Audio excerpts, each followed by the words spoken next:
arts and culture in Africa, declares J. Randall Center Museum open for public use.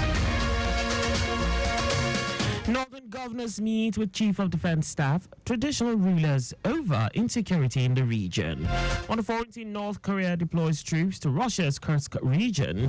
And in sports, Manchester United sacks coach Eric Ten Hag. And now the details. I am Akan Usen.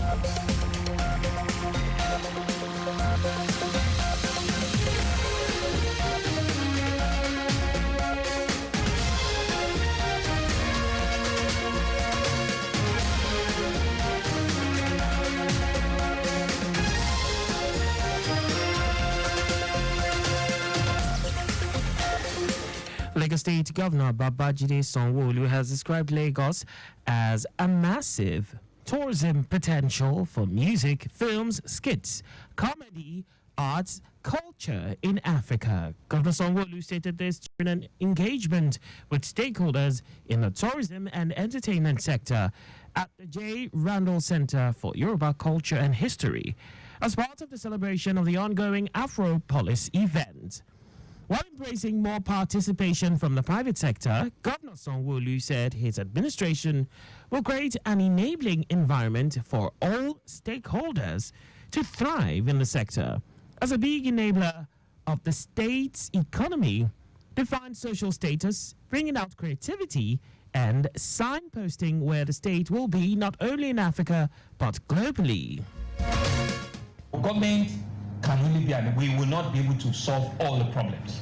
So government also needs to be able to see what you are bringing to the table and be able to derive the expected value and the outcomes that we see.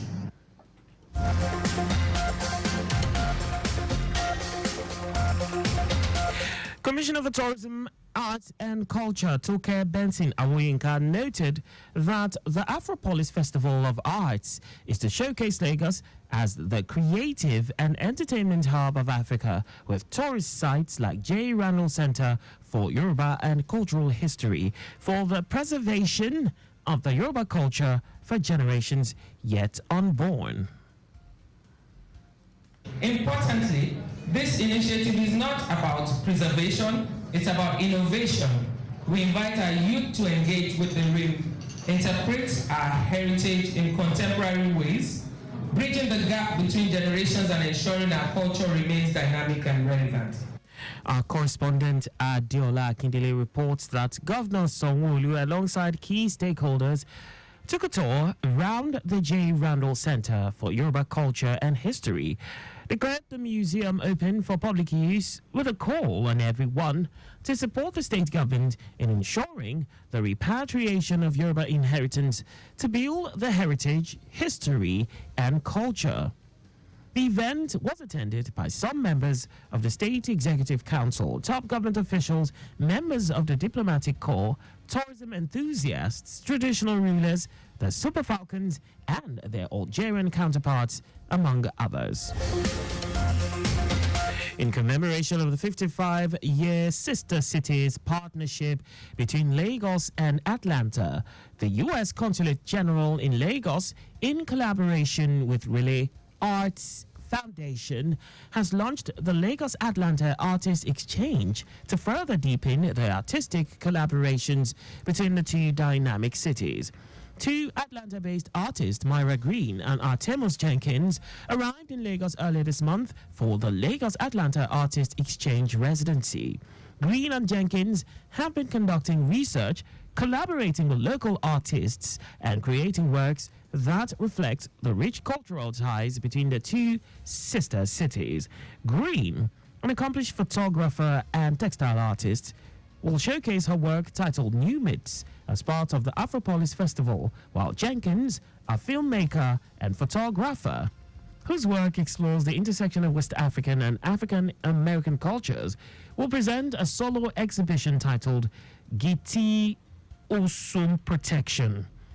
United States Consul General Will Stevens expressed the U.S. government's commitment to supporting programs and initiatives that promote artistic expressions, nurture cultural exchange, and strengthen the capacity of Nigerian artists and professionals in the creative industries.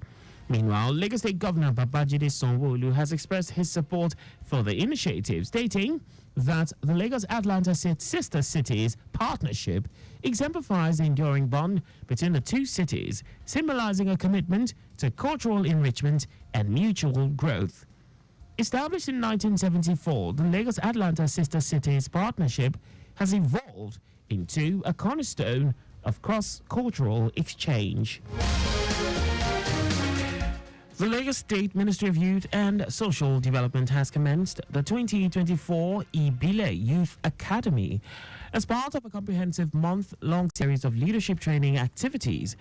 The Ibile Youth Academy is an intensive training that cuts across the 5 divisions of the state: Ikorodu, Badagry, Ikeja, Lagos Island, and Ekpe, with the aim of equipping the youths with the skills needed to compete globally. Part of activities lined up for the week-long program include leadership training by experienced facilitators from various fields.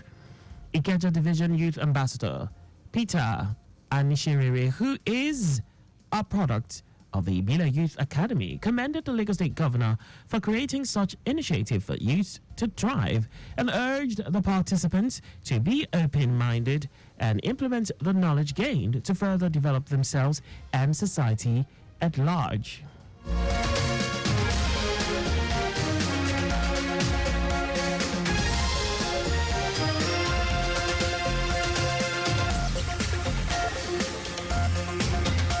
One of the facilitators, Oluwaseun Obadan, tasks the participants on active and continuous learning to improve their ideas, thereby becoming the best in their different endeavors.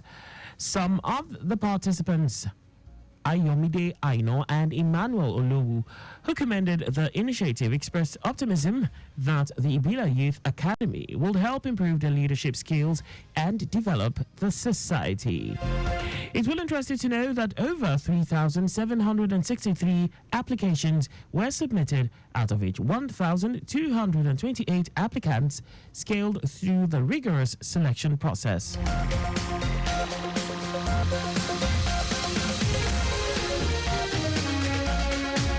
Now to the rest of the stories. The governors of the 19 northern states have met with traditional rulers from the region in Kaduna State to discuss critical issues affecting the region.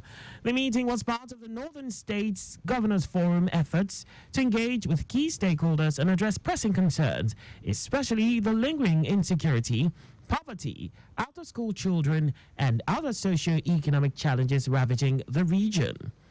The meeting, which was chaired by the chairman of the forum and governor of Gombe State, Inuwa Yahaya, had in attendance the Chief of Defense Staff, Christopher Musa, who briefed the governors on efforts by the military to tackle banditry, terrorism, and other security challenges bedeviling the northern region.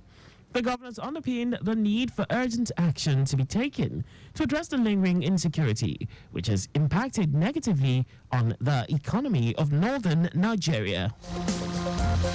Members of the Senior Staff Association of Nigerian Universities, SANU, and the Non-Academic Staff Union of Educational and Associated Institutions, NASU, have commenced an indefinite nationwide strike within campuses of public universities to demand the immediate release of their 4 months withheld salaries. In a statement co-signed by SANU President Mohammed Ibrahim and NASU General Secretary Peters Adeyemi, the two unions said it is appalling that despite several ultimatums issued, no positive result has come from the government. Before now, the two unions had staged several protests and warning strikes to protest their 8 months withheld salaries by the federal government. The two unions berated the federal government for paying withheld salaries to the Academic Staff Union of Universities, ASU, while neglecting the non-academic unions. And now to foreign news. North Korean troops have been deployed to Russia and are operating in the Kursk border region, where Ukrainian troops have a foothold. NATO's Secretary General Mark Rutte said he could confirm the deployment after weeks of intelligence reports, following a meeting with South Korean security and defense officials. The newly installed NATO chief said the deployment represented a significant escalation and a dangerous expansion of Russia's war in Ukraine. his warning that North Korean troops are operating in Kursk will cause concern in Western capitals. And away from all that now, sports. Premier League club Manchester United has sacked manager Erik ten Hag following the club's lackluster start to the season. Erik ten Hag was appointed in April 2022 and led the club to 2 domestic trophies, winning the Carabao Cup in 2023 and the FA Cup in 2024. United dropped to a lowly 14th on the table after suffering a 4th defeat in 9 league games at West Ham on Sunday. The club's head former player Ruud van Nistelrooy will take charge of the team as interim head coach, supported by the current coaching team, while a permanent head coach is recruited. And that's all for the news at 4. Always carry out proper and adequate checks on your vehicles before setting out. You can follow us and like all our various social media platforms. On X at Traffic Radio 961, Facebook Lagos Traffic Radio 96.1 FM. Instagram, Lagos Traffic Radio 961. On YouTube, subscribe and watch us live on our channel, Traffic Radio 961. You can also visit our website on www.trafficradio961.ng. Did you know that the Sanwo-Olu administration supplied 86,000 dual furniture sets to 775 public schools? You can get more details on the Lagos State Government website. To end the news, here are the highlights of the major stories. Lagos State Governor Babajide Sanwo-Olu has described Lagos as a massive tourism potential for music, films, skits, comedy, arts, culture in Nigeria. The governor, alongside key stakeholders, took a tour round the J. Randall Center for Yoruba Culture and History and declared the museum open for public use. The governors of the 19 northern states have met with traditional rulers from the region in Kaduna State to discuss critical issues affecting the region. We also told you that North Korean troops have been deployed to Russia and are operating in the Kursk border region where Ukrainian troops have a foothold. And in sports, Premier League club Manchester United have sacked manager Erik ten Hag following the club's lackluster start to the season. For contact with the newsroom, please send a message to info@trafficradio961.ng. And that ends the news broadcast compiled by Abiola Fagbolagun. I am Akan Usen. Thanks for listening and please stay safe. Good afternoon.